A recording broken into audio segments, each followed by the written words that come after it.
Magandang araw sa lahat. Ako po si Norina A. Wadi. Narito ang aking vlog presentation tampok ang aming barangay. Ito ang Lumboy na kung saan maraming tanawin ang pwedeng pagmasdan. Di lamang ang mga likas yaman ang makikita dito, kundi ang mga tao na may kanya-kanyang aktibidad. Malawak ang paligid at maraming mga alagang hayop ang narito.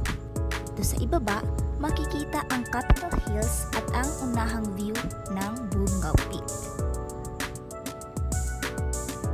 Nandito ito malapit sa bahay ng isang former governor ng Tawi-Tawi. Maraming mga kabataan ang tumatambay dito, pati na rin ang mga taga dito ay hapong-hapong lumalakad para magpahangin at magpicture. Kung iyong titingnan sa personal, maganda ito at maaliwalas. Mga punong kahoy at mga halaman ang makikita rito.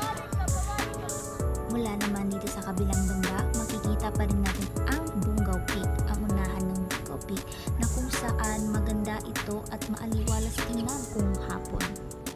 Mula naman dito, makikita natin ang ice plant na pinagkukuhanan ng yelo ng mga nagtitinda ng isda sa mga bodega. Pagmamayari din ito ng dating governor sa Hali.